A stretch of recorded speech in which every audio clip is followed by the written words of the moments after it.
Today we have Mark Sewell, CEO of Warrigal Care in the Illawarra, south coast of New South Wales, joining us. And we're going to be discussing social licence. Welcome, Mark.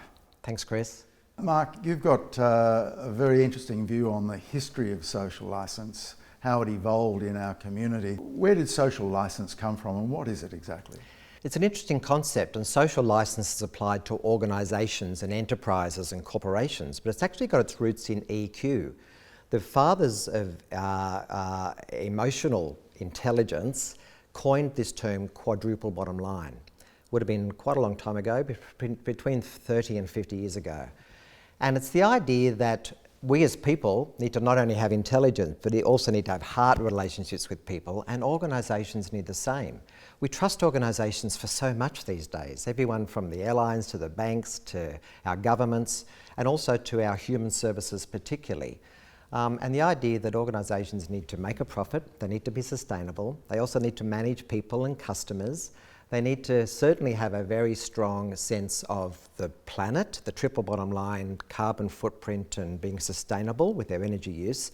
But this fourth item is about purpose and the spiritual tone or the culture of an organisation and how it affects or impacts their customers' families, their staff's families, and the local regional community is a very big part of the quadruple bottom line. And not-for-profits often know this. They often came from the community and understand that, but all organisations can better understand how they manage and measure these four things. The other thing that social licence gets us to do is to think about the measures of trust. So we can measure lots of things, but how do we measure the trust we have in people? People are going to be giving us their whole life savings and asking us to care for them or support them or at least house them for the rest of their lives. That's more than just a basic business transaction. That requires a very high level of trust. And there's a global trust indicator by Edelman's that tracks the story between communities and institutions about how much that trust is being built over time, because it takes a while to build trust, and how if that trust is being eroded over time.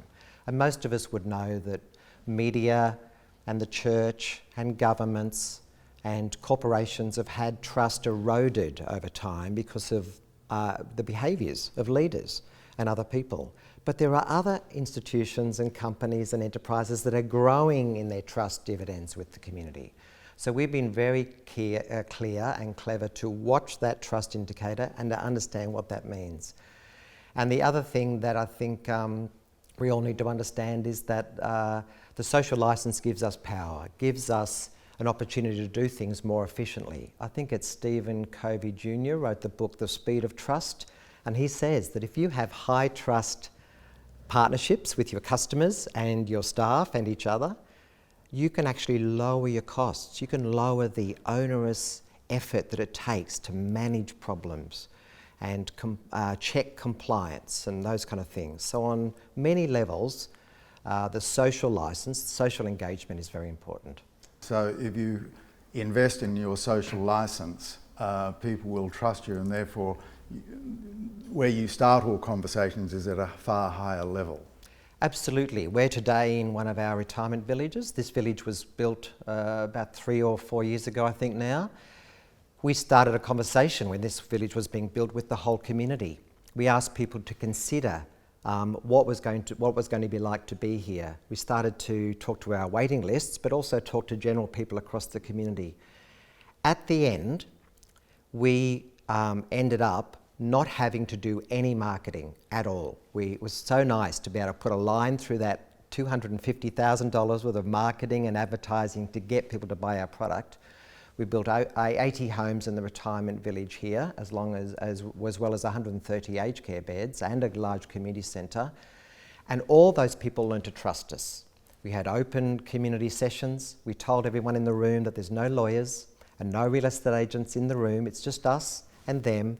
We're talking about what they want. We're talking about what we're planning on doing. We're developing a partnership of trust, and that led to all of the units and apartments and villas here being sold without any advertising straight away, 3 days after that session. Now, we still already have, now it's finished, it's fully occupied, we have more than 350 people on that list trying to get in when they can. We've bought the neighbouring land and we're going to expand that.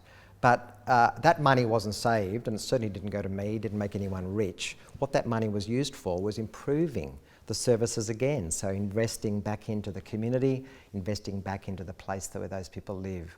So trust and high trust engagement strategies works very, very well. How do you get Warrigal to be out into the community to build that trust? Can you just give a brief journey to today and outline, let's say, your board members and their involvement and commitment?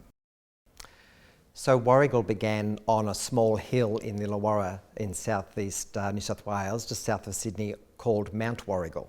So that's why we still called Warrigal today. And a group of volunteers, Rotary Club and Lions Club people, realised there was no aged care service between Wollongong, which was an old diggers' World War II veterans' home, and the Victorian border. And so they asked council to have the abandoned farmhouse on the top of Mount Warrigal and start the first aged care service. Now, they did that as volunteers. Their families got together and did the linen and the food service.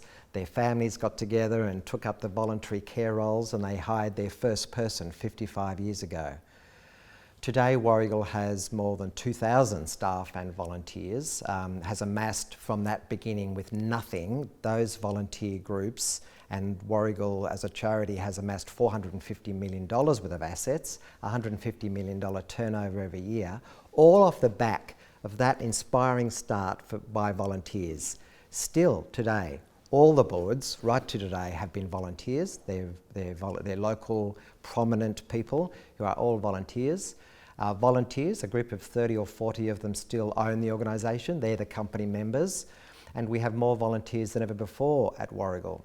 So that kind of thread of community volunteering has lasted all the way through.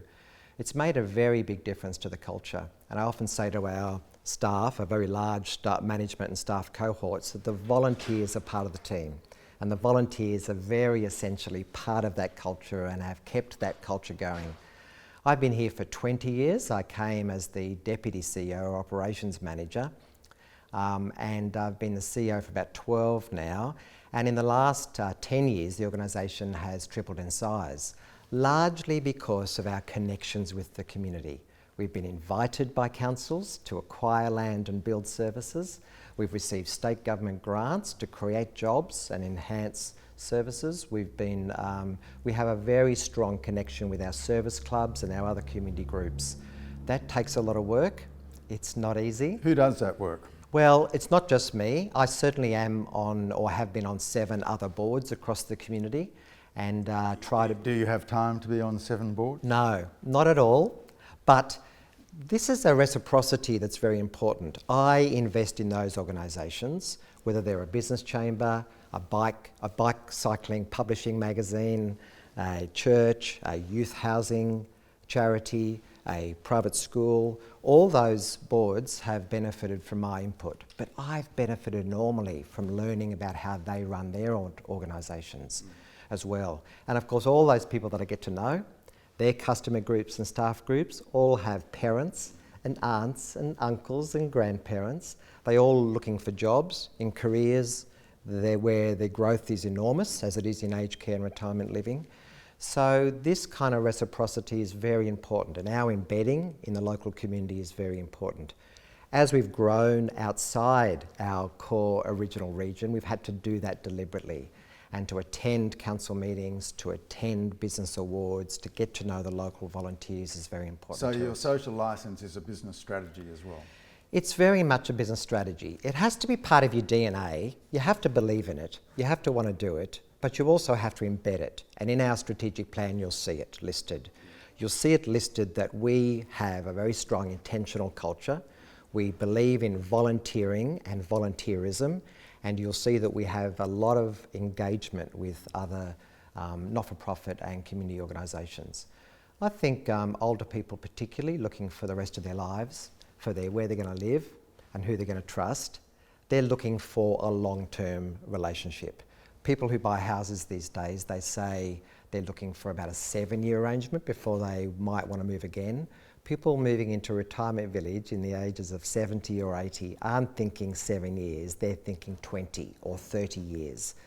They've got an eye on you as the organisation, as the developer, as the housing provider, as the supporter and assister for the rest of their lives. They want to trust you. They don't want to hear the language of business. They don't want to hear about profits and strategy and customers and revenue. They want to hear about people and trust and support and engagement and independence. They want to hear that language, and that's the language of Warragul. Retirement villages are a vital part, as I understand it, of Warragul's strategy, because you deliver community care, home care, retirement living and other ancillary services. Where do retirement villages and retirement living fit into your plan? It's very important to us. We have 11 aged care homes. We have 9 retirement villages spread right across our territory. We have large home care programs, social care programs, palliative care and dementia care. But retirement villages are very important. It's often the second point in a person's ageing process. People will often get 1 hour at home, in their own home, maybe to clean the windows or mow the lawn, but then in their 70s maybe, 60s, 70s or 80s, but then that engagement could last for 30 or 40 years if the trust develops then. The next piece in the puzzle for most people as they get older is their home environment not being suitable. And most Australian housing isn't suitable for ageing. Even the back 3 steps at the back door can be a big hurdle for someone. So to have a really strong housing model that provides accessible housing is really critical. But isolation is really the big pandemic that older people experience in Australia. Losing connection. Ageism is terrible in Australia. We are cited as the most ageist country on earth. And people often, when we talk to them, say they feel invisible and disconnected and disregarded and ignored as they get older and older and older. The idea of bringing people together in an inspiring community where they feel safe and supported is incredible.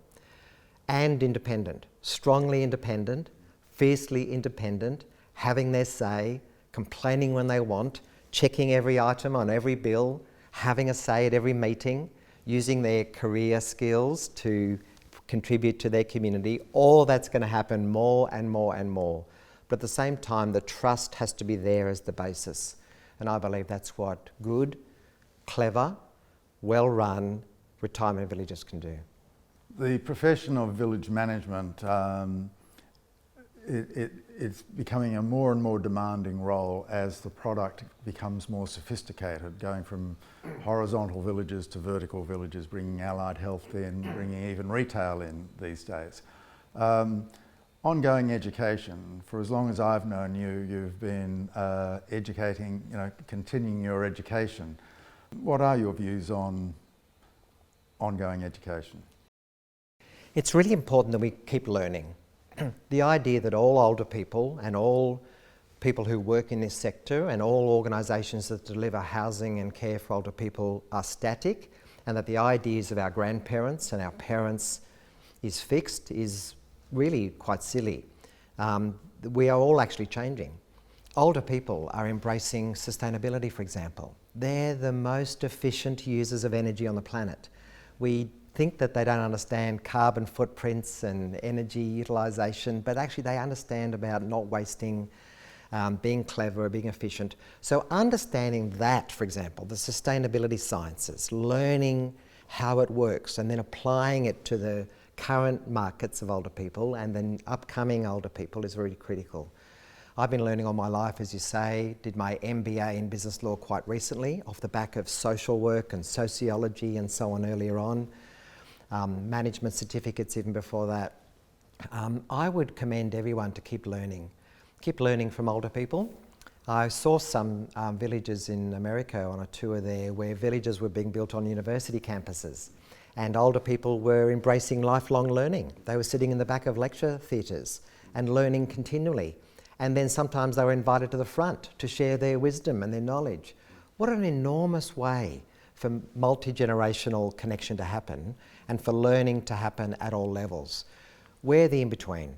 We are the people who need to show how lifelong learning works. We need to keep our organisations and ourselves up to date, and we need to help older people understand that lifelong learning is what all of them can do right the way to the last days of life.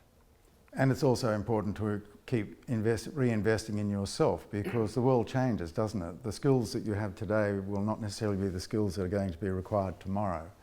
I assume Warragul has an internal strategy for professional development?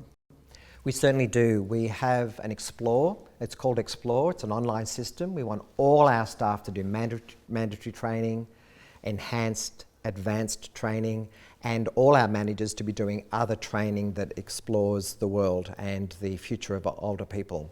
We try to avoid the words like aged care and retirement living. I think we need to think more broadly about the life of older people. So what does that mean? It means social connection. It means ongoing work. There are plenty of older people who've decided they need to keep working till their 70s and 80s even.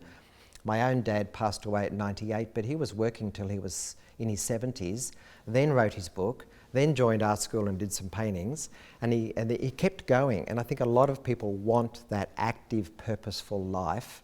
We can set that example, Chris.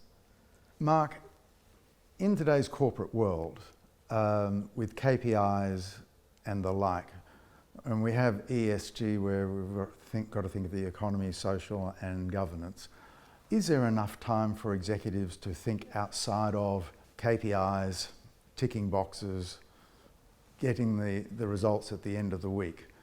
Is there time for us to do more than that? There's a lot, isn't there? There's a lot for managers and executives to think about in running a human service particularly. I think the connections that people have with people, it's amazing how one conversation can spark a whole round of thinking. I think making sure the day or the week has time to learn, but to also connect. It's so much easier to connect now. I know of people who are doing online courses at Harvard for free who just simply understand that's what I want, that's what I need to know about. I'm going to go online globally and find out that information. There's nothing quite like, though, getting together in a room with Australians thinking about the same thing you're doing. That has to be factored in. I know there's a lot of corporate requirements. I know there's a lot of paperwork and compliance work to achieve. I know often our masters, boards and CEOs want metrics and results delivered, but at the same time we've got to deliver them with a tone. Think about the tone. What would people say is our tone? If a village resident wants to walk across to see a village manager, if a village manager sees the CEO and wants to walk across and have a chat, what's the tone we're bringing? I think the tone can make a big difference. We can deliver what we want to say in a better way, that's for sure. We can listen and have a two-way conversation, that is essential. So I would consider listening and learning a lifelong thing, and every conversation needs an opportunity just to acknowledge the other person and to listen to what they're actually saying. It's a common counsellor skill to say, okay, now I think what you're saying is this, and just to reframe it, it can open up enormous doors to listen and hear. The other thing, Chris, is that feedback from customers, feedback from other staff can't be periodic. It has to now be continual. The idea that we're going to do a survey once a year or even a survey once a month is no longer relevant. We've got to be collecting continual feedback. You know, when you buy something online now, you get asked immediately afterwards, how was the experience? That's the kind of continual feedback loop we need to be in. And I think that's the new mode. That's the new way of delivering human services. Continual feedback and learning. So I would recommend no longer having the annual customer review. I'd be recommending a weekly quick chat with your team about what that week's results look like for customers, and then responding to it quickly the following week. So if everyone's upset about the village management meeting coming up, respond to it quickly and make it better. If people are concerned because the gardens are looking a bit tired, act quickly. Do something to show that you're interested in what they're thinking about. Organisations move way too slowly to respond to people's real needs. And we are in an instant generation, and older people aren't any different. They want things responded to quickly. How do you advise your staff, let's say village management staff here, they hear what you've just said and instant response, but they've got a full load of work activities already, plus they've got a long line of residents who will drop in with no notice and wish to have your time. Yeah. It's very important that we get rid of some of the meetings. We have to decide weekly meetings can go fortnightly, fortnightly meetings can go monthly, monthly meetings can go quarterly, so that we have the time to be walking around and talking to people. Devices like this are much better than a desk computer because you can stay in touch, you can ask people to email you things, you can respond more quickly. The online immediate presence is fundamental, and I think that's the way we build trust with people. It's the way we respond to people. It makes for a very busy day, makes for a long day, and it makes for a responsive culture though. I think we have to get rid of some of the institutional demands that are clunky and regular and give people a chance to shine, give people a chance to respond. Pick the right people and let them go, set them free.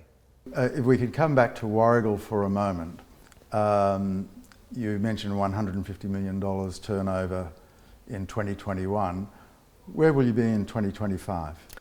We're just writing our 7-year plan, so we're thinking of 2030. And we've decided that we'll be at least 150% in residential care, so we're going to slow down our growth in residential care, but still continue to make these big community service hubs with lots of staff and lots of support. But we do believe in retirement villages, and we want to increase those considerably. And we have several places that we believe new villages will be built. We also want to look at the existing villages we have. There are people who want to live there who can't get in. We can't always buy the adjoining land, we can't always enlarge them, but we can engage with councils to see whether different types of housing and denser housing can be built on those places, and home care. People want to live at home. They definitely want an engagement with services in their own home. I believe that is going to be the place where people embark on their village journey. So why shouldn't those people in your home care program get to come to your retirement village to see what life is like?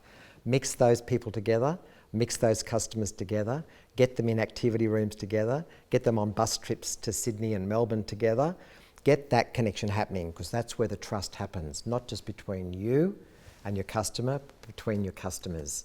And people living at home just need that confidence that they'll be okay, they'll meet really nice people if they come and live at a retirement village. We've come full circle in terms of social licence and trust. You see your future investment in trust is going to be bringing people from home care into the villages to continue building that trust. And with that, you'll have a successful business, dare I say. Exactly. I think older people want to hear from older people. They've actually deliberately told us they don't like the word care. That sounds all paternalistic and controlling. They don't like young men with black suits and black cars telling them what to do. They want to listen to other older people. They want to trust other older people. They don't want models in pamphlets and booklets. They want real people, real customers, real locals. Older people can smell spin a long way away. They've lived a long life. They've been sold stuff many, many times. They even don't like the word sales necessarily. They like the word engagement and trust. They want to know who to trust. And I think that's our future. If we can all engage older people and the voice of older people and ask older people to tell other older people what matters to them, they will inadvertently or incidentally say, this is what's good here, this is what's not that great, but overall you should be here because this is marvellous for me. That is a resounding and compelling message for our community. So to wrap up, social licence is about trust. Trust is good for the individual, it's good for the corporation, good for our customers, and at the end of the day it's going to be good for business. It is, and trust can be measured, trust is tangible, trust can be assessed at interview, trust can be built on with strategies. Your diary, if you show me your diary for the next 4 weeks, I'll tell you if you're building trust with people. It's quite tangible. but boy, it's rewarding. It's the most rewarding thing to do, and I think people in this sector are already committed and addicted to trust relationships. It's tiring, but it's very rewarding. So keep going that way, manage it better, embrace it better, think of it as a good asset to have, and it'll serve everyone very well. Mark, thank you very much for your time. Thanks, Chris.